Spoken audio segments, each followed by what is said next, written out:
महंगाई की मार या बदलाव की शुरुआत। पेट्रोल महंगा, राशन महंगा, लेकिन देश में शुरू हुई नई बचत मुहिम। प्रधानमंत्री की वो अपील अब चर्चा में है जिसमें उन्होंने देशवासियों से ईंधन बचाने, पब्लिक ट्रांसपोर्ट अपनाने और जिम्मेदार खपत की बात कही थी। लेकिन अपील का असर ऐसा हुआ कि राशन के दाम बढ़े तो रसोई महंगी हुई, पेट्रोल डीजल महंगा हुआ तो सफर महंगा हुआ और चारधाम यात्रा चल रही है और ऐसी धार्मिक यात्रा का सफर भी अब लोगों की जेब पर भारी पड़ने लगा है। इसी बीच देश के कई हिस्सों में सरकारी तंत्र ने भी नई पहल शुरू कर दी है। वनडे नो व्हीकल अभियान चलाओ। कहीं सरकार कर्मचारी अपनी गाड़ियां छोड़कर बसों और मेट्रो से ऑफिस पहुंच रहे हैं, लेकिन सवाल ये है कि क्या ये कोशिश आने वाले आर्थिक संकट को कम कर पाएगी? क्या जनता को राहत मिलेगी या फिर महंगाई पर राजनीति यूं ही जारी रहेगी? आज इसी विषय पर क्वेश्चन आवर में करेंगे खास चर्चा।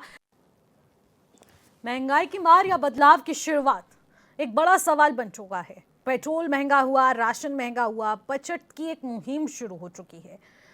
राशन के दाम बढ़े तो रसोई महंगी हुई है और रसोई महंगी हुई है तो आम आदमी की जेब पूरी तरह से हिल चुकी है। पेट्रोल डीजल महंगा हो चुका है। जारी चारधाम यात्रा पर भी महंगाई का असर साफ देखने को मिला। एक 10 रुपए की बोतल अब चारधाम यात्रा में 100 रुपए की मिल रही है। तो ऐसे में चारधाम पड़ावों पर अब सारा सामान महंगा मिलता हुआ नजर आ रहा है। केदारनाथ में 80 रुपए में एक बोतल पानी मिल रही है, तो दूसरी तरफ उत्तराखंड में वनडे नो फ्यूल अभियान की भी शुरुआत हो चुकी है। सरकारी कर्मचारी अब वन डे नो व्हीकल के साथ पब्लिक ट्रांसपोर्ट का यूज करके अपने दफ्तरों की ओर पहुंच रहे हैं। प्रधानमंत्री नरेंद्र मोदी की अपील के बाद सीएम धामी की फ्लीट की संख्या भी कम हुई। ऊर्जा संरक्षण, ईंधन बचत, पर्यावरण सुरक्षा का सभी कर्मचारी संदेश देने का प्रयास कर रहे हैं। राशन महंगा हुआ है तो रसोई का बजट जरूर गड़बड़ाया है। देखिए, एक पेट्रोल महंगा होने से कहा जा रहा है कि 3 रुपए ही तो महंगा हुआ है। आखिरकार इसमें कौन सा बड़ा पहाड़ टूट चुका है? देशभक्ति के नाम पर 3 रुपए कुर्बान, तो फिर क्या दिक्कत? लेकिन इन 3 रुपए के चक्कर में पूरी रसोई पर संकट आ चुका है। हर एक चीज का ट्रांसपोर्टेशन चार्ज महंगा होता जा रहा है, जिस वजह से पेट्रोल के बढ़ते दाम एक एक चीज पर असर डालते हुए नजर आ रहे हैं और उसके बाद ये 3 रुपए लोगों की जेब पर हजारों रुपए बनकर ढिलाई कर रहे हैं। देखिए, अब इसी के साथ महंगाई की मार का जनता पर जो असर पड़ेगा वो कुछ समय बाद और भी देखने को मिल सकता है, क्योंकि प्रधानमंत्री मोदी साफ तौर पर नीदरलैंड पहुंचते हैं क्योंकि वो अपनी विदेश यात्रा पर हैं।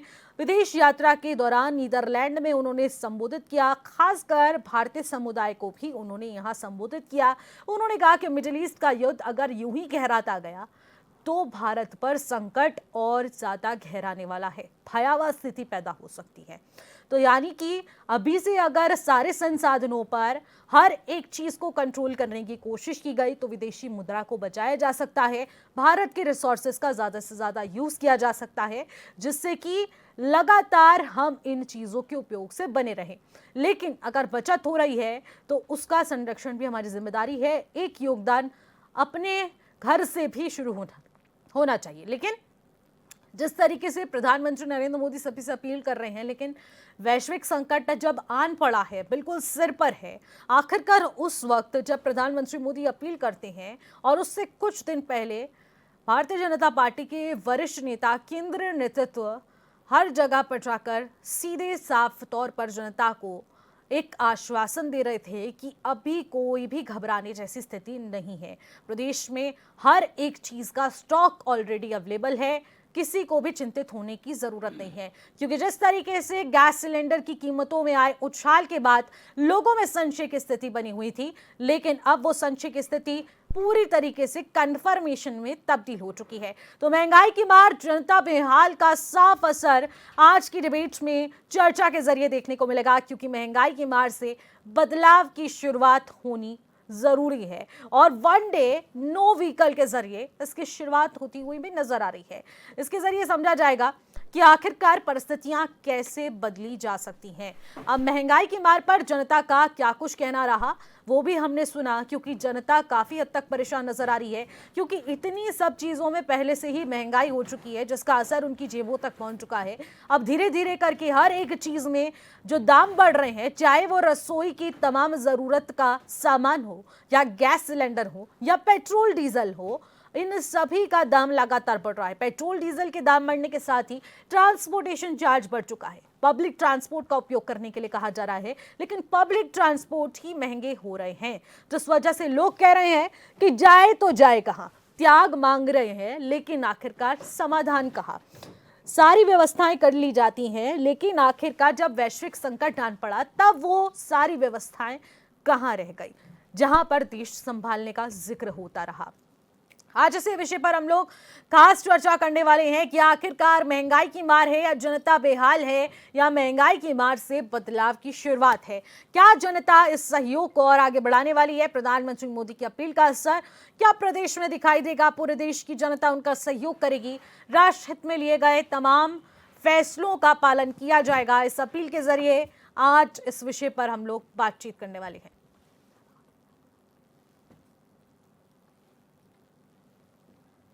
तो सीएम दावी ने अपने फ्लीट से वाहनों की संख्या घटा दी, प्रधानमंत्री मोदी भी अपनी फ्लीट से संख्या घटा रहे हैं।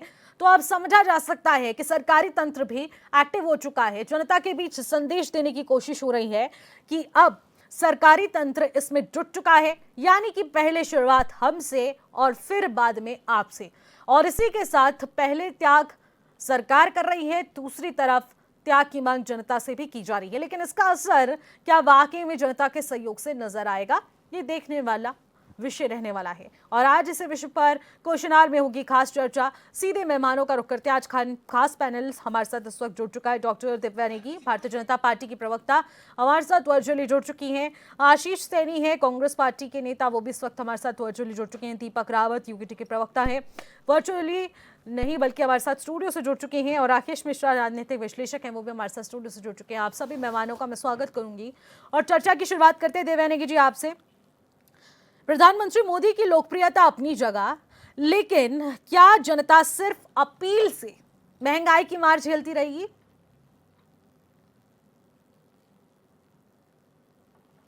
अपील से महंगाई की मार झेलने की बात नहीं हो रही है। यहाँ पर एक वैश्विक संकट है और हम सभी को पता है, ये कोई ऐसी जानकारी नहीं है जो छुपी हुई है। दुनिया देख ही रही है कि पिछले 2.5 महीने से किस तरह की स्थिति बनी हुई है। और हमें पता है कि हमारा एक विशाल देश है और हमारे पास बहुत सारे ऑयल रिजर्व्स अपने नहीं है, और हम करीब 85% ऑयल जो है अपना वो इम्पोर्ट करते हैं। तो बहुत जरूरी है कि हमें वो चीज अवेलेबल हो। और ऐसा नहीं है कि ऑयल अवेलेबल नहीं है, बट क्योंकि उसकी सप्लाई चेन इफेक्ट हो रही है, क्योंकि यूएस ने और ईरान ने स्ट्रेट ऑफ हॉर्मुज पे कंट्रोल किया हुआ, घेराबंदी करी हुई है, तो सप्लाई चेन की वजह से, वो प्रॉब्लम की वजह से वो तेल दुनिया तक नहीं पहुंच पा रहा है।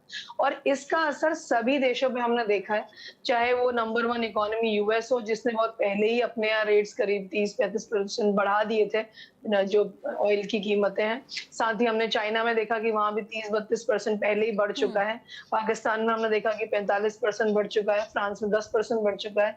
रशिया जो खुद एक्सपोर्टर है, उसके यहाँ 10% बढ़ चुका है। तो भारत में तो ये जो प्रभाव है, ये अभी तक कंट्रोल करके रखा है। बहुत सबसे लंबे समय तक हमारी सरकार ने इसका प्रभाव अपनी जनता पर नहीं आने दिया, और जब आया भी है तो वो केवल 3% रेट बढ़ाए गए हैं।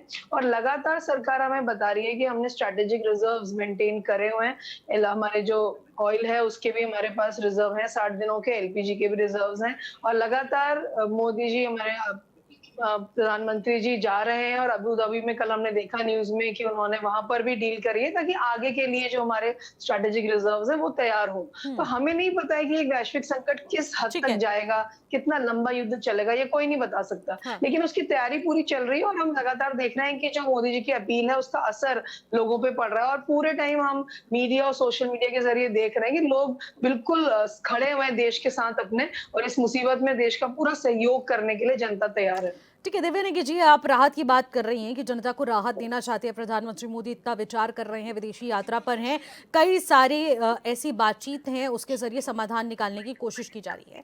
तो मैं आपसे जानना चाहूंगी कि अगर जनता को राहत देनी है तो टैक्स कम कर क्यों नहीं देते? महंगाई एक तरफ हो रही है तो टैक्स कम कर दीजिए, राहत दे दीजिए जनता को।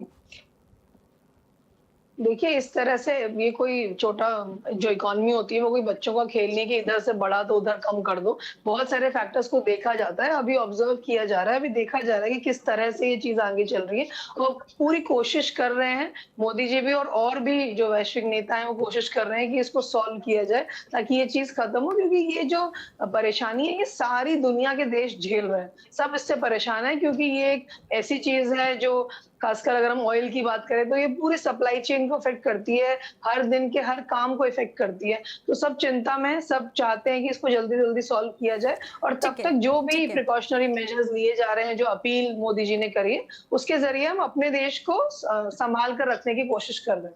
बिकॉज़ कैसे सँभाला जाएगा वो देखने वाला विषय रहेगा। आशीष जी, अगर केंद्र सरकार अपील कर रही है जनता से ईंधन बचाने की और बहुत सारी अपील की गई है, तो और उत्तराखंड में अगर असर दिख भी रहा है, तो कांग्रेस अपनी विश्वसनीयता बचाने के लिए आखिरकार क्या कुछ काम कर रही है? आपकी ओर से क्या कुछ प्रयास किए जा रहे हैं?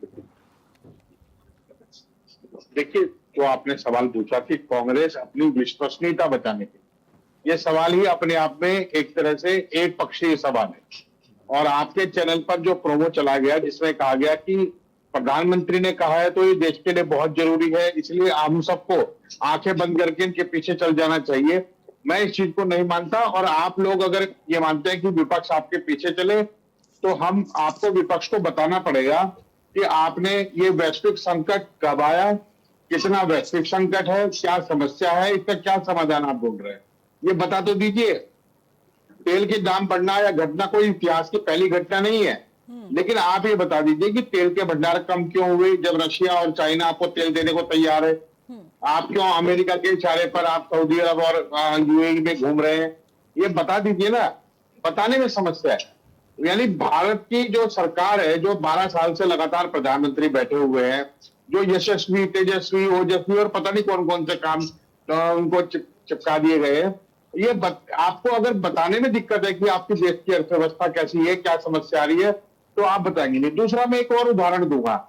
90,000 करोड़ रुपए का इन्वेस्टमेंट हमारे देश के जिले इलाही अदानी जी, आपको हो सकता है बुरा भी लग जाए, लेकिन वो अमेरिका में निवेश कर रहे हैं और उनका दावा है कि 15,000 लोगों को रोजगार देंगे। मुझे बता दीजिए कि अदानी जी जिनके वारंट कटे हुए थे, वो किन समझौतों के तहत 90,000 करोड़ रुपए भारत का वहां पे निवेश करने जा रहे हैं। मतलब आप तो ये अठन्नी चवन्नी बचाने में लगा दिया पूरे देश को, और आप देख ही नहीं रहे हैं, बिल्कुल आंखें बंद करके बैठ गए। दूसरा, मैं कह रहा हूं कि आयात के मुकाबले निर्यात, ये इसका क्या अनुपात इस वक्त भारत में मौजूद है, कहां होना चाहिए और कहां पर है, हम क्यों निर्यात नहीं कर पा रहे। डोनाल्ड ट्रंप ने हमारे ऊपर टैरिफ लगा दिया है, तो आपने टैरिफ के खिलाफ कुछ बोला अभी तक? हमारा कौन सा निर्यात प्रभावित हुआ है या नहीं हुआ है, क्या हुआ, कुछ तो बता दीजिए। या बिल्कुल आंखें बंद करके इनके पीछे पीछे चलना है। तो मैं ऐसा व्यक्ति हूं, मैं ऐसा नागरिक हूं, हमारी पार्टी और हमारे सभी विपक्ष के लोग, हम प्रधानमंत्री की इस नौटंकी को मानने से इनकार करते हैं। हम ये सवाल कर रहे हैं कि देश की अर्थव्यवस्था की एक्चुअल स्थिति क्या है। ये एक अभी मैंने 4-5 जो बड़े अधिकारी हैं अलग अलग विभागों के, वो साइकिल पर चलते हुए दिखाई दिए। हाँ। और बगल में एक कार चल रही है जो कैमरे से रिकॉर्ड कर रही है। मुझे बताइए इस नौटंकी का फायदा क्या है? भाई आप साइकिल घर खड़ी कर दीजिए, अपने आप चले जाइए, कौन देख रहा है आपको?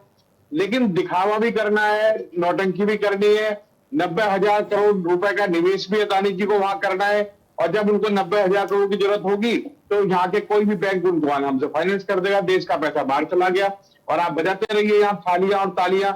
तो मैं इस जो अभी वक्तव्य यहाँ पर हुए हैं, मैं उससे सख्त ऐतराज करता हूं।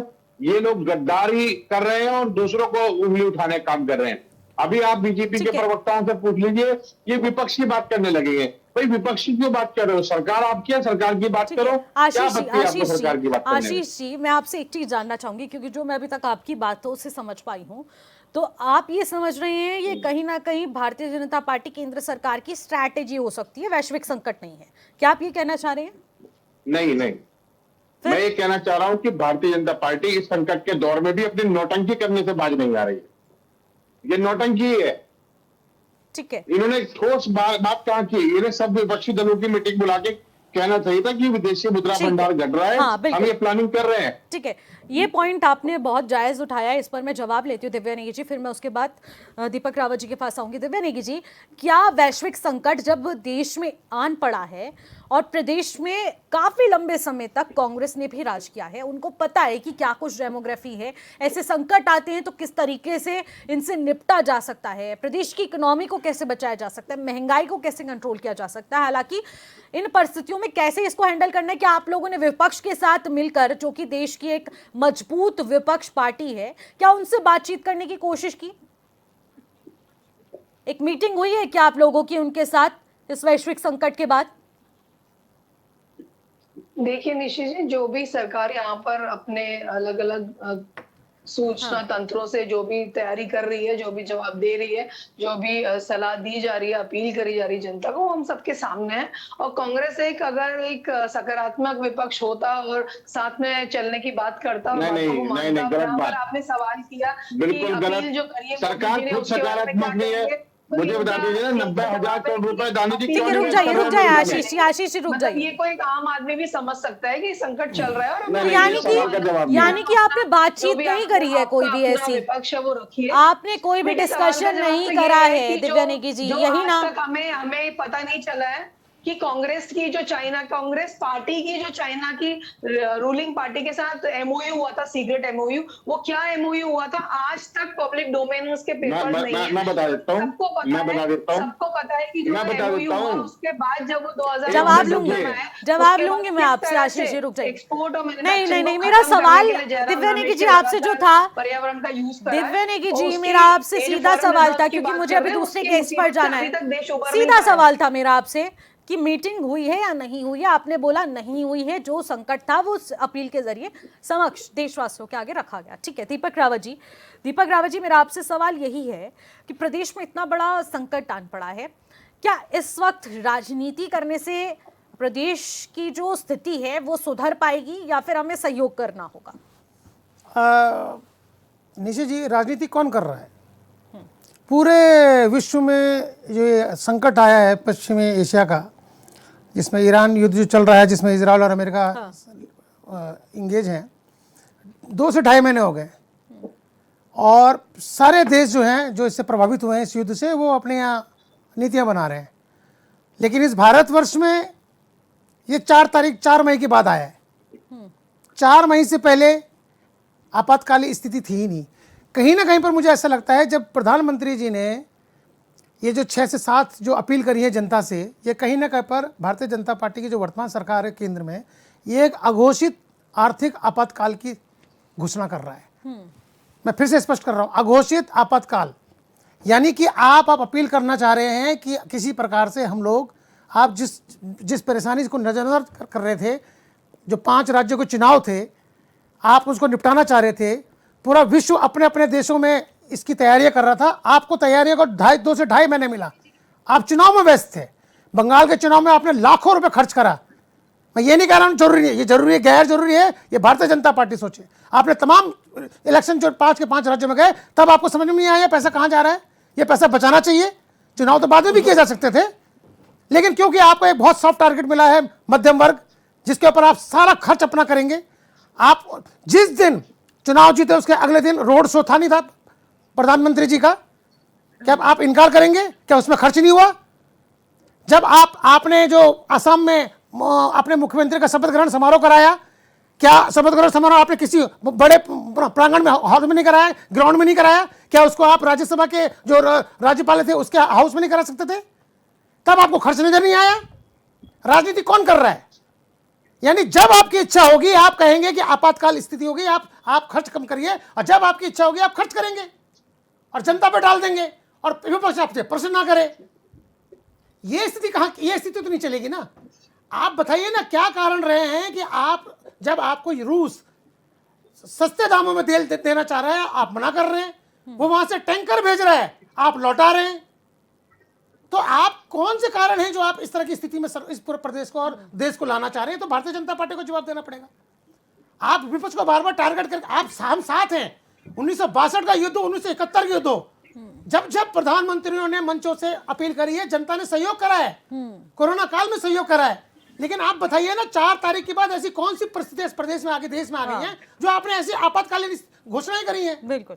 बताइए तो सही। आपने ऑल पार्टी मीटिंग बुलाई, आपने बताया कि हम इस तरह की समस्या से जूझ रहे हैं, बहुत जल्दी हमें सबको एकजुट होकर कार्य करना चाहिए। नहीं, आप आए, आपने कहा जी, आपने कहा शादियां मत करिए, सोना मत खरीदिए, विदेश मत जाइए, तेल मत खाइए, पाम ऑयल जिससे सबसे ज्यादा यहाँ बनता है, तेल मत खाइए, आप अलग अलग।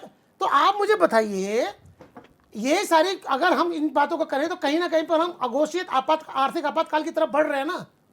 आप कहिए ना, बुलाइए ऑल पार्टी मीटिंग बुलाइए, कांग्रेस आएगी, सभी आएंगे, सभी आपके साथ मिलेंगे। अगर देश में संकट है, ये भारतीय जनता पार्टी का शासन चल रहा है, पर यदि देश में संकट है तो सब कंधे से कंधा मिला के इसका सामना करेंगे। लेकिन ये नहीं चलेगा कि जब आपकी इच्छा हो आप कहेंगे। आप जब 4 तारीख से पहले यही प्रधानमंत्री थे, यही गृह मंत्री थे, यही भारतीय जनता पार्टी के सारे प्रवक्ता थे, सब कुछ सामान्य है पूरे भारत में, हर चीज की हमारी व्यवस्था है, तेल भी आ रहा है, गैस भी पूरा आ रहा है, खाद्यान्न भी पूरे भरे पड़े हैं। और 4 तारीख के बाद क्या हुआ? खाली पड़ गया। हमें तो नुकसान हो रहा है, सरकार भारत देश आर्थिक संकट में आ रहा है। ये दोहरा चरित्र, दोहरा मापदंड भारतीय जनता पार्टी का। ठीक है, ठीक है। कब तक विपक्ष सहेगा, कब तक जनता सहेगी? और निशा जी, सबसे ज्यादा मार कौन झेल रहा है? मध्यम वर्ग। ये वही मध्यम वर्ग है जिसने भारतीय जनता पार्टी को लगातार समर्थन करा। और सबसे ज्यादा चोट 2014 के बाद और आज हम 2026 में हैं। यदि सबसे ज्यादा बुरा हर्ष अगर किसी वर्ग का हुआ है तो मध्यम वर्ग है। कब तक मध्यम वर्ग भारतीय जनता पार्टी की ऐसी नीतियों की वजह से लगातार हर्ष होता रहेगा, परिवार के परिवार आर्थिक संकट से जूझते रहेंगे? इसके बारे में कोई चिंता करी आपने? लाखों करोड़ों आपने अपने बड़े लोगों का माफ कर दिया। ठीक है, आप करिए ना। कौन विपक्ष आपके साथ है निशा जी। अगर देश संकट में आएगा तो चाहे विपक्ष राज्य का हो या पूरे भारतवर्ष का है, हम कंधे से कंधे मिला के उसका वो साथ करें। लेकिन ये राजनीति जो भारतीय जनता पार्टी और प्रधानमंत्री मोदी जी करते हैं, इससे आपको बचना पड़ेगा। आप बुलाइए ना, बिल्कुल। कौन मना कर रहा है? पर ये नहीं चलेगा कि आप दिखाएंगे कुछ, चुनाव के टाइम कुछ और बोलेंगे, और चुनाव खत्म होने के बाद जब परिणाम आपके पक्ष में आ जाए तब कुछ और बोलेंगे। ठीक है। देखिए दिव्या नेगी जी, एक बात जो निकलकर सामने आ रही है विपक्ष की ओर से, जब हमने सुना भी, हम राजनीतिक विश्लेषक की भी इसमें प्रतिक्रिया लेते हैं, लेकिन उससे पहले जो अभी विशेष तौर पर ये देखने को मिल रहा है, एक नाराजगी है।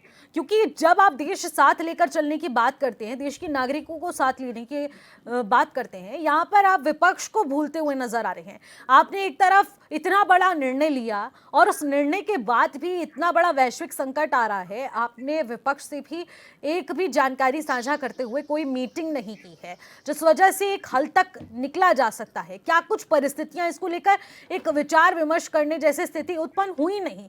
क्योंकि इसका असर जनता पर कैसा पड़ेगा, इसका शायद आपको आकलन नहीं था। और इस वक्त जो अभी धरती पर देखने को मिल रहा है, जगह जगह पर विरोध हो रहा है, सराफा कारोबारी परेशान है, हर कोई परेशान नजर आ रहा है, महंगाई की मार है, इससे जनता त्रस्त होती हुई नजर आ रही है, जो कि आप पर कहीं ना कहीं बैक पड़ता हुआ नजर आ रहा है।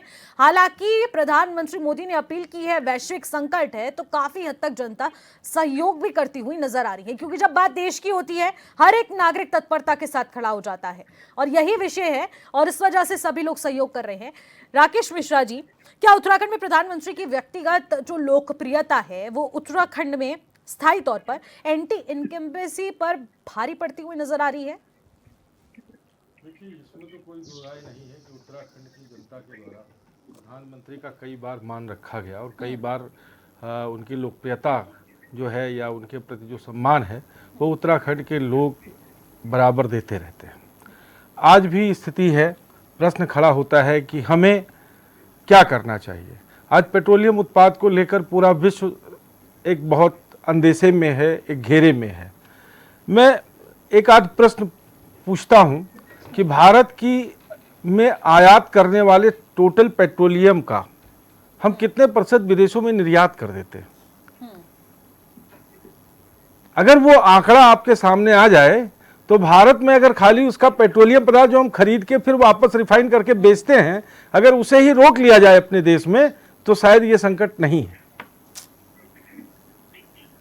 24 से 25% हिस्सा आप देखिए, और ये आंकड़ा है कि 24 से 25% का हिस्सा हम विदेशों में निर्यात करते हैं। उसके बदले हमें रेवेन्यू मिलता है, उसके बदले हमें पैसा मिलता है, और ये तेल को व्यापार, रिफाइंड करके। हाँ, तेल को रिफाइंड, कच्चे तेल को रिफाइंड करके हम फिर वापस विदेशों को बेचते हैं। अच्छी कीमत पे बेचते हैं, बिल्कुल, है ना। वो एक व्यापारिक स्ट्रेटजी हो सकती है, लेकिन अगर भारत में इतना गहरा संकट है तो हम उस उत्पादन को, अरे भाई जब अपने खेत में अनाज पैदा होगा तो सबसे पहले हम खाएंगे कि हम बनियत बेचेंगे। बिल्कुल। तो सरकार को उस विषय में भी ध्यान देने की जरूरत है कि वो बेचने वाले कौन हैं, क्या हमारा जो तेल भंडार रुक रहा है उसे हम कंट्रोल कर सकते हैं, वो 25% निर्यात रोक के। हमारे लिए तो भारत जरूरी है, लेकिन एक बड़ी चीजें जो विदेशों में जाती है या दूसरे देशों में जाती है, तो हो सकता है इस संकट के निदान में और बातें सामने। अभी तो भारत भी बहुत लोगों को स्थिरता देता है, कई ऐसे देश हैं जहां पे, और उसमें सऊदी अरब भी शामिल है, नहीं, मैं आपको यूएई शामिल है। राकेश जी, जी हम भूटान को सस्ता डीजल पेट्रोल दे रहे हैं जी, हम बांग्लादेश को सस्ता पेट्रोल डीजल दे रहे जी। हैं। और मैं भारतीय जनता पार्टी के प्रवक्ता को जानकारी दे दूं, उन्होंने ये तो कह दिया सब जगह रेट बढ़े। जो नेपाल है, नेपाल ने 2 से 3 रुपए घटाए हैं पेट्रोल में, तो ये जो जहां पर दूर दूर तक कोई रास्ता नहीं है पेट्रोल लाने का। ये जो स्थिति बनी है कि आज भारत में पेट्रोलियम संकट है। आप इंडस्ट्रियल एरिया में चले जाइए, 300, 350, 400 रुपए किलो गैस मिल रही है, किलो गैस। सारी मतलब श्रमिक भाइयों के लिए बड़ी स्थिति खराब है, वो ज्यादा से ज्यादा अपने गांव लौटना चाहते हैं, श्रमिकों की स्थिति ये बनी पड़ी है। तो ये भी एक सिस्टम को हमें डेवलप करना चाहिए, और कोई भी, अब हमारे पास वैकल्पिक साधन तो अभी कुछ बन नहीं पा रहा है कि हम भोजन बनाने के लिए और कोई माध्यम नहीं है, लकड़ियां मिल नहीं पाएंगी, श्रमिक बना नहीं पाएगा, बिजली इतनी महंगी है कि अगर हीटर चलाएगा तो मकान मालिक निकाल देगा। मिश्रा जी, भारतीय जनता कुछ पार्टी के चीजों- जो वन मंत्री हैं, तो आपको टोक रहा हूं, भारतीय जनता पार्टी के वन मंत्री ने उत्तराखंड में घोषणा करी कि हम लकड़ियां उपलब्ध कराएंगे ईंधन का, अगर गैस कम पड़ जाएगी तो। मतलब आप जुमलेबाजी करते रहेंगे। देखो, वो बात, लकड़ियों से भोजन बनाना संभव है क्या? तो ये कोई आंकड़ा कौन बताएगा यहाँ के वन मंत्री को? देखिए, हमारे आपकी छत है, हम अपनी कौन छत बताएगा? पे हम अपनी छत पे कुछ भी कर ले, लेकिन जो एक श्रमिक व्यक्ति है, एक गरीब व्यक्ति है, जो एक कमरे में किराए पे रखता है, कोई मकान मालिक अपने घर में चूल्हा जलाने देगा क्या? मिश्रा जी, कौन बताएगा भारतीय जनता पार्टी के वन मंत्री को, वो जिसका विकल्प ढूंढ रहे हैं वो? तो ये चीजें सरकार को बहुत जल्दी संज्ञान में लानी चाहिए। क्या ऐसे पेट्रोल, ऐसे डिस्ट्रीब्यूटर्स जो 5 किलो की गैस जी जी जो 700 रुपए में मिलनी चाहिए, 650 रुपए, 500 रुपए उसका रेट है, आज वो 1200 और 1500 में अगर बेचा जा रहा है, और 300 रुपए किलो गैस नए पेट्रोमैक्स में भरा जा रहा है, तो अगर इन चीजों पे हमारी पकड़ नहीं है और हम इसे नहीं नियंत्रित कर पाते हैं, तो ये महंगाई की एक मार है। ठीक है। इसी महंगाई की मार पर इसको समझना पड़ेगा। बिल्कुल बिल्कुल।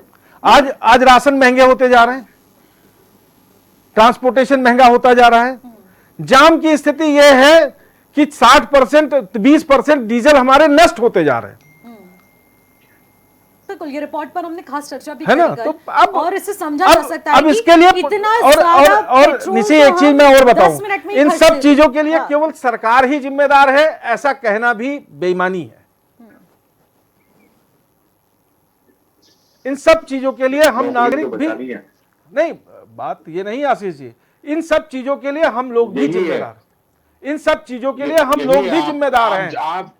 आप इसलिए जिम्मेदार हैं कि आप समस्या जानते हैं, लेकिन आप समाधान की तरफ बढ़ने के बजाय आप सरकार को श्रेय भी देना चाहते हैं कि उनकी बुराई ना हो। नहीं, सरकार की यानी बुराई बादशाह का हुक्म है कि इमेज ना खराब हो। नहीं भाई तो साहब, सरकार की इमेज की आपको चिंता क्यों है? नहीं, हमें चिंता नहीं, खाली एक सरकार ही इतनी चीजें कर पाएगी, ये भी संभव नहीं तो है। कौन आप जिम्मेदार सरकार है में सर? आप बैठे बताइए। या रावत जी सरकार में नहीं है बैठे, तो कौन जिम्मेदार है, बताइए। कोई भी सरकार मुझे में बता बैठे दीजिए ना। ना, सरकार नहीं है तो कौन जिम्मेदार ईरान का है? और इराक का युद्ध, मतलब अमेरिका 90,000 का युद्ध करोड़ नहीं रोक रुपए का पाएगा। 4 तारीख से पहले संकट रशिया था ही से नहीं तेल था अंबानी इस जी देश में। लेके आएंगे और 4 देशों, नहीं सुन लीजिए मेरी बात, रशिया से तेल लाकर अंबानी जी 4-5 देशों को बेच कर प्रॉफिट कमाएंगे। जिम्मेदार सरकार नहीं है तो कौन जिम्मेदार है? सरकार ने ये 2 जमूरे पाल रखे हैं, जिन्होंने सारे संसाधन इनके पास, सारा कर्ज इनके पास, सारे उद्योग इनके पास, उसके बाद भी भिखारी की तरह जेब काटने में लगे हुए हैं। मुझे शर्म आती है कि ऐसे उद्योगपतियों के आगे झुक चुकी है सरकार, बिक चुकी है सरकार। ठीक है आशीष सैनी जी, आपका अपनी जगह पॉइंट सही है, लेकिन अब मैं दिव्या नेगी जी से एक सवाल लेना चाहूंगी। दिव्या नेगी जी, महंगाई की मार आम जनता की वैसी जेब काफी ढीली कर चुकी है, और उसके बाद दूध हो या फिर घर में आने वाली सब्जी हो, गैस सिलेंडर हो, पेट्रोल हो, हर चीज महंगा होता जा रहा है। आपने कहा था जब सरकार में आए थे कि अच्छे दिन आएंगे, अच्छे दिन का पैमाना क्या है, मुझे आप जरा बताइए। देखिए, इस तरह से हम अगर बिल्कुल शॉर्ट टर्म व्यू में हर चीज को देखेंगे तो वो गलत है। जब सरकार सत्ता में आई तो उसको जितना समय हो चुका है उसमें हमने देखा है कि सरकार ने देश क्योंकि के दिव्या लिए नेगी क्या-क्या जी, किया है, ये किसी दिव्या से नेगी जी, छिपा नहीं है। जब अब एक दीपक 2.5 रावत महीने जी के ने ये पीरियड वाला में सवाल IED उठाया ना प्रॉब्लम को इतना कि बड़ा आखिरकार जब बता वैश्विक के ऐसे संकट कर की रहे थे बात कि आई दुनिया बस तो खत्म होने 4 वाली है। तारीख को ही क्यों आपको और याद आई? उसका वैश्विक इसका संकट कोई तो लेना काफी देना लंबे हमारी समय से सरकार चल रहा नहीं था है। ना, लॉन्ग टर्म प्लानिंग होनी चाहिए थी ना। देखिए, आप पहले से जनता को सचेत करते कि आपको आपको धीरे क्या धीरे लग रहा है कि करके बिना लॉन्ग टर्म अपनी प्लानिंग के चल रहा है जीवन पूरा से देश? कुछ कुछ चीजें हाँ, कम बिल्कुल चल करनी रहा है। होंगी। अगर आपको एक अगर नीति इतनी बनानी थी, भयावह आपको दिक्कत लोगों को होती समाधान बताना था, आपको एक प्रयास से स्टार्ट करना चाहिए था। आपने अपील करते हुए सीधे जनता से त्याग की मांग कर ली, जिसके लिए जनता बिल्कुल भी प्रिपेयर नहीं प्रयास थी, क्योंकि आप ही लोगों ने आश्वस्त किया आपको था क्या लग कि रहा है यहां कि पर किसी सरकार चीज की कमी नहीं है। आपको क्या लग रहा है कि जब 2.5 महीने से अगर वो सरकार उस जो भार जनता पर आया 3 रुपए के रूप में, जो जब तक उसे वो रोक रही थी, अगर इतनी भयावह स्थिति होती तो सीधे 50% रेट बढ़ाती ना, जैसे बाकी देशों ने बढ़ाया कई तो बार। आप ये कहना तो चाह रही ऐसा हैं कि अब तो रेट नहीं बढ़ने हुआ वाले कि पेट्रोल के? 30% ही बढ़ा। आने वाले टाइम में नहीं, पेट्रोल के रेट नहीं बढ़ेंगे, आप ये कहना चाह रही ना हैं? क्रूड क्या भाव आ रहा है? हम स्वीकार कर लेते हैं। कि जब इकोनॉमी आप ये कहना चाह रही ना? शुरू होती है कि शायद इन्फ्लेशन बढ़ने वाली है और संकट आने वाला है, तो जो कारोबारी ये शायद होते हैं, 4 छोटे तारीख के से बाद बड़े कहां से सारे आया? कारोबारी होर्डिंग वही तो करना विपक्ष शुरू जानना कर चाहता देते है। हैं, ब्लैक मार्केटिंग शुरू कर देते हैं, और इस पे फिर इसका जो असर पड़ता है वो हमें भी पता है कि इकोनॉमी में किस तरह से इसका और ज्यादा इन्फ्लेशन इससे बढ़ती है। तो ऐसे बहुत सारे बिजनेस वाले होते हैं जो कि जैसे आप बोल रहे हैं कि गैस को महंगा बेच रहे हैं, सिलेंडर रिफिल करने में ज्यादा पैसे ले रहे हैं, तो ये जो बहुत सारी चीजें हैं जिसमें कि ब्लैक मार्केटिंग और होर्डिंग की प्रॉब्लम शुरू होती है। सरकार उसको भी कंट्रोल करने की कोशिश कर रही है लगातार, नहीं, लेकिन black- चीजें कंट्रोल करेंगे और साथ में काम करेंगे। ये कोई ऐसा नहीं है कि प्रधानमंत्री जी ने आके कोई आदेश दिया है किसी को या क्या किया है। जैसे एक परिवार का बड़ा आकर अपने बच्चों से बात करता है, अपील करता है, वैसे ही उन्होंने अपील करी है। और मुझे नहीं लगता कि वो 7 अपीलों में वो ऐसी अपीलें हैं जो उन्होंने जीवन में पहली बार बोली है। जो शादियां बाहर जाके डेस्टिनेशन नहीं शादी मत करनी है, इंडिया में करिए, ही destination सोना मत wedding करो, खरीदिए, ये वो सालों तेल से कम बोल रहे हैं। खाइए, सोना मत खरीदिए, विदेश की यात्रा ठीक मत है, करिए। रुक जाइए, रुक जाइए। नहीं, मुझे आप बताइए दिव्या नेगी जी, दिव्या नेगी जी, दिव्या नेगी जी, दिव्या तीन टाइम नेगी में जी, खाना, दिव्या 2 टाइम नेगी में खाइए। ठीक है, रुक जाइए, रुक जाइए, रुक जाइए, रुक जाइए। दिव्या नेगी जी, मैं आपसे एक सीधा सा सवाल लेना चाहूंगी। इस वक्त प्रधानमंत्री मोदी विदेश यात्रा पर हैं। विदेश यात्रा में वो नीदरलैंड पहुंचे और उन्होंने वहां पर भारतीय समुदाय को संबोधित करा, जहां पर उन्होंने खास तौर पर जिक्र किया कि अगर वैश्विक संकट नहीं थमा तो भारत में संकट और भी ज्यादा भयावह गहरा सकता है। अब आप मुझे इसका पूरा एक्सप्लेनेशन दे दीजिए, क्योंकि मैं आपसे समय पूरा इस वक्त लेना चाहूंगी, क्योंकि आप मुझे वो एक्सप्लेनेशन दीजिए, क्योंकि अपील प्रधानमंत्री मोदी ने की 4 मई के बाद आखिरकार ऐसा कौन सा, जिसे कहेंगे संकट आन पड़ा, ऐसी कौन सी स्थिति आ चुकी है प्रदेश देश में कि इस वक्त कंट्रोल ही नहीं हो पा रहा है, और आप विदेश में जाकर सीधे भारत को इस तरीके से सचेत कर रहे हैं। भारत की जनता को आपने वैश्विक संकट का जरूर हवाला दिया, लेकिन आपने कहा भी परिस्थितियां बिल्कुल बिगड़ी नहीं है, अभी कंट्रोल है, यानी कि अभी शुरुआत है, लेकिन आप वहां जाकर कहते हैं भयावह स्थिति पैदा होने वाली है। अब आप मुझे बताइए। इनके जब सिलेबस वो से बाहर है। नीदरलैंड में जाकर बात कर रहे हैं तो कोई वो उन्हें भी पता है कि ये बात पूरी दुनिया के मीडिया में जा रही है, कोई वो ऐसी कोई गुपचुप बात तो कर नहीं रहे जिस तरह के निशा जी, 4 तारीख से पहले बंगाल चुनाव में प्रधानमंत्री जी ने क्या बोला? राहुल गांधी जाकर बात करें, क्या बोला आपने वहाँ? सब कुछ सामान्य है, सब कुछ नियंत्रण में है। विदेश में जाकर झूठ बोले आपने, मोदी जी बुर बनाया आपने जनता का, भारतीय जनता का। को ही स्थिति बता रहे हैं, और वो स्थिति उन्हें भी पता है कि जो वो बोल रहे हैं वो पूरे मीडिया में जा रहा है। विदेश जाकर भारत को बदनाम क्यों कर रहे हैं? भारत को बदनाम करने की नीति केवल और केवल कांग्रेस की रही है, वो कोई बताने की जरूरत नहीं है, वो तो केवल यही आप ही काम की- तो आपने करा, फिर आपको प्रधानमंत्री जी कर रहे हैं। आप दोनों तो सेम ही घर की सेम ही बात साइज को के घर में हुए रखना ना। चाहिए था। लोग हैं वहाँ पर जो वहाँ रहते हैं, विदेश जाकर उनसे बता रहे हैं कि बात हमारी अर्थव्यवस्था नीदरलैंड में नहीं बोलना चाहिए था। ऐसा कुछ नहीं बोला है उन्होंने। क्यों नहीं बोला? आप मुझे बताइए, ठीक है, रुक जाइए दीपक रावत जी। दिव्या नेगी जी, एक छोटी सी बात कहना चाहूंगी, छोटी सी बात कहना चाहूंगी। आपने बोला कि प्रधानमंत्री मोदी को पता है वो क्या कुछ बोल रहे हैं, शब्दों का चयन करके उन्होंने नीदरलैंड गए हैं, कुछ सोच समझ के बोला होगा, पूरी मीडिया में प्रसारित होना था। लेकिन आप मुझे बताइए, आपने खुद ही थोड़े समय पहले एग्जाम्पल दिया था कि घर का बड़ा आकर अगर स्टेज साझा करके सभी को सचेत कर रहा है, अब कोई घर का बड़ा दूसरे घर में जाकर अगर अपने घर की बात करेगा तो आप मुझे बताइए कि उसके घर की बात तो उड़ गई ना, कि आप तो खुद ही अपने प्रदेश की कैसी बदनामी, बातें देश कर की रही हैं आप? बदनामी ये कर कोई- रहे हैं ये कोई कि आखिरकार संकट निशा आन जी, पड़ा है, निशा हमारे जी, पास निशा कुछ जी, नहीं है, निशा जी, हम अनकंट्रोल्ड इस वक्त इकोनॉमी में जी रहे हैं। नेगी जी, निशा जी, नेगी जी, मतलब आप यह है जरा कि अपनी घर में बात घर के सुनिए। भाइयों को नहीं बताया आप कि बात संकट बात आने की वाला बात है, है, लेकिन और बाहर बात विदेश में जाके बात बता रहे हैं कीजिए। कि हमारे घर में संकट आने वाला है। वो कोई फॉरेनर से बात नहीं कर रहा, आपने वो किसी विपक्ष से बात विदेशी करी? दुश्मन से डीलिंग विपक्ष कर को रहे हैं वहाँ पे इसमें- जाके, आपने विपक्ष जो यहाँ को- पे विपक्षियों का इतिहास रहा है, अपने जो वो जाकर नीदरलैंड में चर्चा कर परिवार रहे हैं, की इंडियन चर्चा डायस्पोरा से बात हो चर्चा रही है। कर रहे हैं हम और विपक्ष- उन्हें बता रहे हैं देश में कुछ बात चीजों करी के बारे इन्होंने? में, क्योंकि वहां भी हमारे विपक्ष को वक्ता ने भरोसे में बात लिया? की। तो ये राकेश जी, विपक्ष को भारतीय जनता पार्टी ने जब 4 तारीख से पहले या 4 तारीख के बाद क्या विपक्ष को भरोसे में लिया? जो बात वो नीदरलैंड में कह रहे थे, क्या उन्होंने विपक्ष में यहां पर आके बोला कि देखिए संकट आ चुका है, हमें संभलना पड़ेगा? विदेश में जाके आप कह रहे हैं कि अगर स्थिति नहीं संभली तो बहुत ज्यादा आर्थिक संकट आ जाएगा।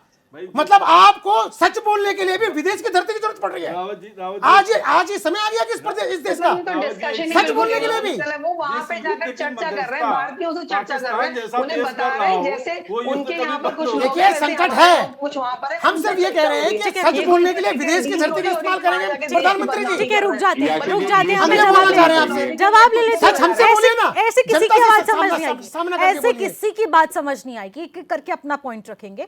आशीष सैनी जी, आपसे एक सवाल लेती हूँ, फिर मैं आपकी बात भी जान लूंगी, इसके आगे आप ऐड ऑन कर लीजिएगा।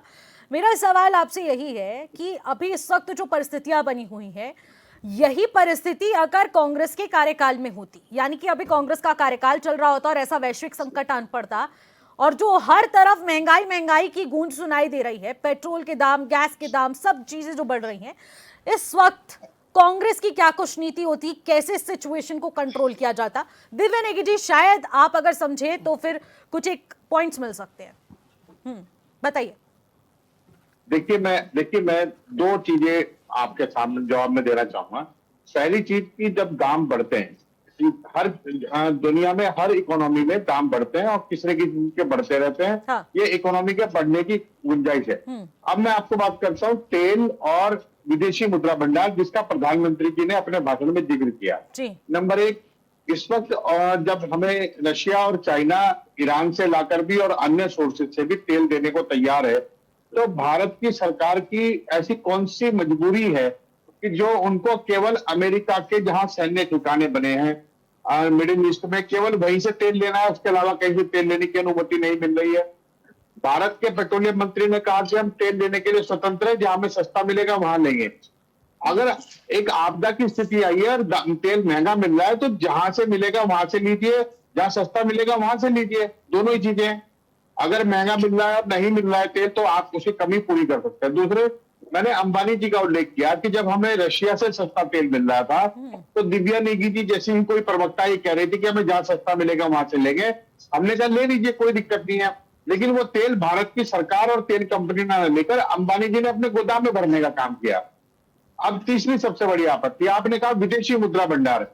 विदेशी मुद्रा भंडार का 90,000 करोड़ रुपए अदानी जी वहां निवेश करने जा रहे हैं, अभी आज ही डिसाइड हुआ है। तो आप ये बताइए कि आप कह किसके ले रहे हैं? आप 90,000 करोड़ डॉलर जो है, करोड़ रुपए सॉरी, मैं डॉलर में जब कन्वर्ट करेंगे तो होंगे, तो मैं तो विदेश में इतना निवेश करने नहीं जा रहा हूं, लेकिन जब मैं कंप्यूटर खरीदता हूं, अपना लैपटॉप खरीदूंगा, तो मैं विदेशी मुद्रा खर्च करनी पड़ेगी वो लैपटॉप यहां भारत में लाने के लिए।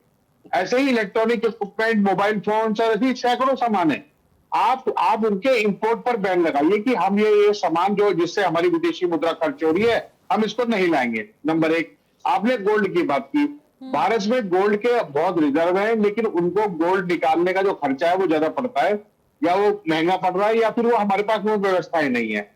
आपने गोल्ड की व्यवस्थाएं बढ़ाने के लिए, आपको लगता है गोल्ड नहीं खरीदना है, तो जो भारत में उत्पादन हो रहा है गोल्ड का 30% उत्पादन भारत से करते हैं, तो हम उससे अपने बच्चों की जो शादियों में ज्वेलरी बना सकते हैं। आप बाकी दूसरे काम हम नहीं करेंगे, तो आप इंपोर्ट पर बैन लगा दीजिए। हमें क्यों समझा रहे हैं आप कि आकर के आप ऐसा मत कीजिए और आप ऐसा मत कीजिए।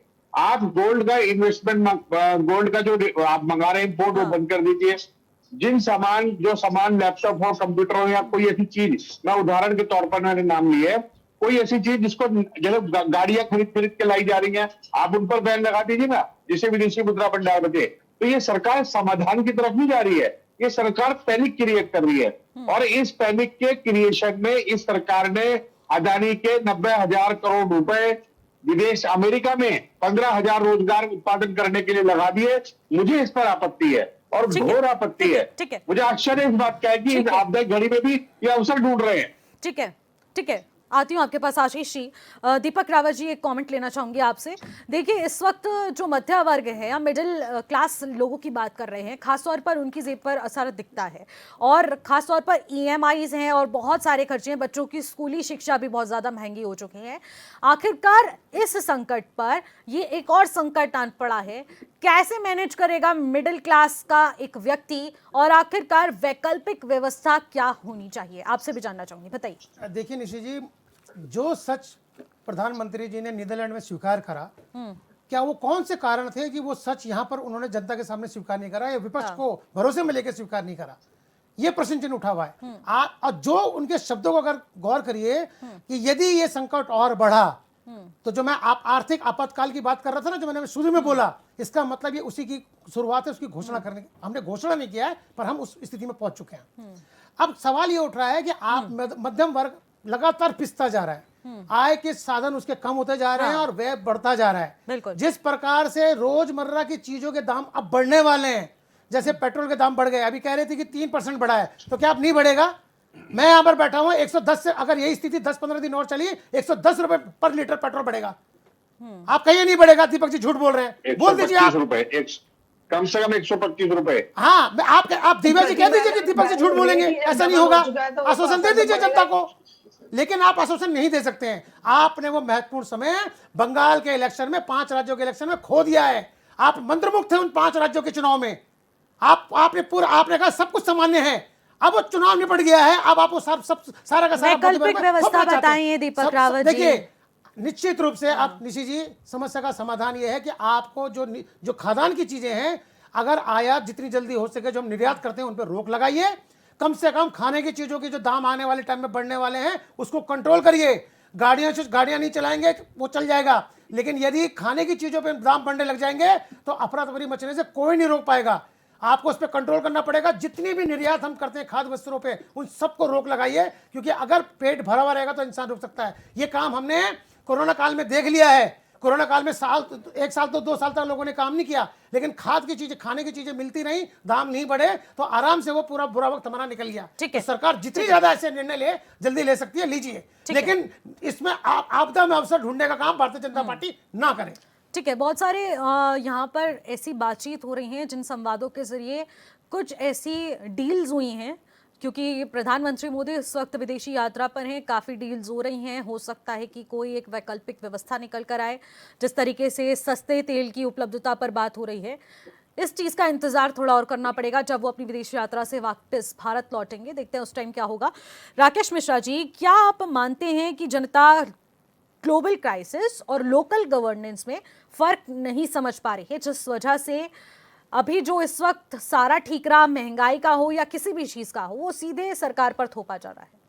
देखिए, आज पूरी दुनिया की जो इकोनॉमिक है वो ग्लोबलाइजेशन पे है। अगर विश्व के किसी देश पे कोई भी बात होती है और कोई भी चैन प्रभावित होती है तो उसका असर विश्व के हर कोने पर होता है। अगर आप वैश्विक दुनिया से जुड़े हुए हैं तो कुछ मामलों में भारत की स्थिति अच्छी है। कैसे? जैसे पेट्रोलियम पदार्थ ही ले लीजिए।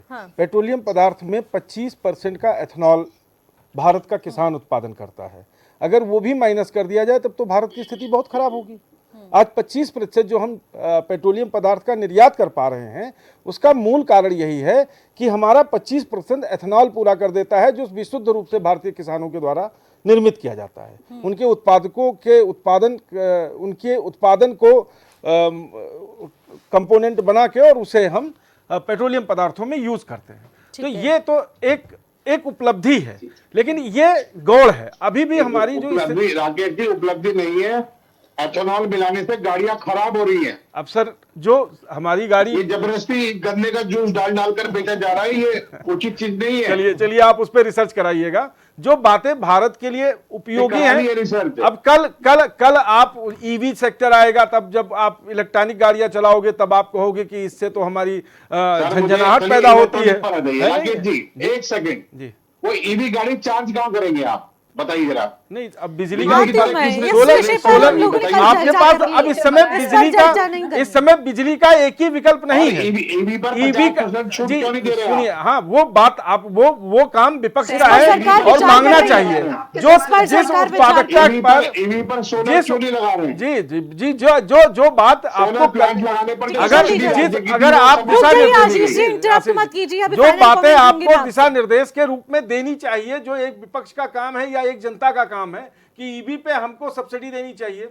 ईवी गाड़ियां खरीदने के लिए हमें प्रोत्साहन दे, उसकी उत्पादकता को बढ़ाना चाहिए, छोटे छोटे उद्योग उस पर डिपेंड करने चाहिए। चाइना में अगर आज स्कूटी और कारें बन रही हैं तो कोई मल्टीनेशनल कंपनी बना रही है, वहां की छोटी छोटी कंपनियां ही बना रही हैं।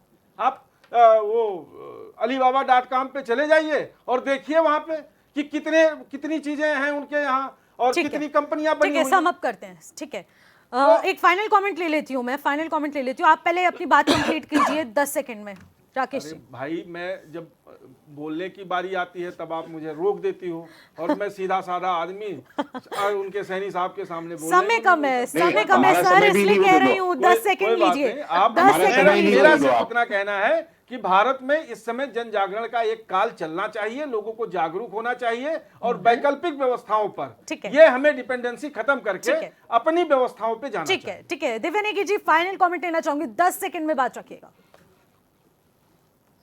जी, बस मेरा यही कहना है निशित जी कि ये एक संकट है और हम सब मिलकर इसका सामना कर रहे हैं। जो भी सुझाव विपक्षी दलों के यहाँ प्रवक्ताओं ने दिए हैं, मैं समझती हूँ कि धीरे-धीरे इन पे सभी पर रिसर्च करके, जैसे सैनी जी ने बहुत सारे सुझाव दिए हैं, तो इन पर रिसर्च करके ज़रूर आगे सरकार उनको लागू करने की कोशिश करेगी। हाँ। और जो ईवी का इंफ्रास्ट्रक्चर है, वो पूरे देश में लगातार डेवलप किया जा रहा है, क्योंकि अल्टीमेटली देखिए हमें सभी को पता है कि स्विच धीरे-धीरे होना हमें उस उस पे पे है। जाना ठीक है, ही है और ठीक है, सरकार ठीक है, पहले से उस पर काम ठीक कर रही है। ठीक है। तो वो भी करा आशीष जाएगा सैनी और जी 10 धीरे-धीरे सेकंड। इसको ठीक है दिव्या हैंडल नेगी किया जी, जाएगा। आशीष सैनी जी 10 सेकंड। देखिए, मेरा केवल यही कहना है कि जब आर्थिक समस्याएं आती है तो आर्थिक एक्सपर्ट बैठे और उसकी सलाह लेकर हम उसका समाधान ढूंढे। ठीक है। प्रधानमंत्री को अपनी भाषण देने की कला को दूर रखना चाहिए। ठीक है, दीपक रावत जी। देखिए निश्चित जो सत्य प्रधानमंत्री जी ने नीदरलैंड में स्वीकार करा, यदि वो यही सत्य है यहाँ पर विपक्ष को भरोसे में लेकर स्वीकार करते तो निश्चित रूप से हमें और अच्छा लगता। लेकिन हम इस विपरीत परिस्थितियों में भी यदि देश संकट काल में जा रहा है या प्रदेश संकट में है तो हम है। सरकार के साथ। बिल्कुल, तो आप लोग खुले सुझाव दे सकते हैं सरकार को, सुझाव उसको लेंगी, क्योंकि दिव्या नेगी जी ने आज डिबेट से भी काफी सारे सुझाव ले लिए हैं जो कि सरकार के आगे रखे जाएंगे। तो आप लोग सुझाव दे सकते हैं। देश के प्रति इतना योगदान आप लोगों का है क्योंकि आप सुझाव दे रहे हैं, आपको देश के प्रति चिंता है। देखने को मिलेगा आखिरकार इस सुझावों का क्या कुछ असर धरातल पर होगा। बहुत बहुत शुक्रिया कीमती समय देने के लिए सभी पैनलिस्ट का। तो देखिए, यहाँ पर खास चर्चा हुई है क्योंकि अब जो महंगाई लगातार बढ़ रही है, उस महंगाई का असर आम आदमी की पॉकेट तक पहुंच चुका है। चिंतित जरूर हैं, लेकिन एक तरफ राष्ट्र हित की भी बात आ जाती है कि जब देश पर संकट आन पड़ा है तो जनता आखिरकार सहयोग क्यों ना करे। लेकिन जनता के सहयोग से ही अगर सब काम बन जाए तो फिर बात ही क्या। वैकल्पिक व्यवस्थाओं के बारे में भी सरकार को सोचने की जरूरत है और उस पर विचार हो रहा है। देखने वाला विषय रहेगा कि आखिरकार उससे वैश्विक संकट कितना दूर हटता हुआ नजर आएगा। फिलहाल मुझे दीजिएगा इजाजत, नमस्कार।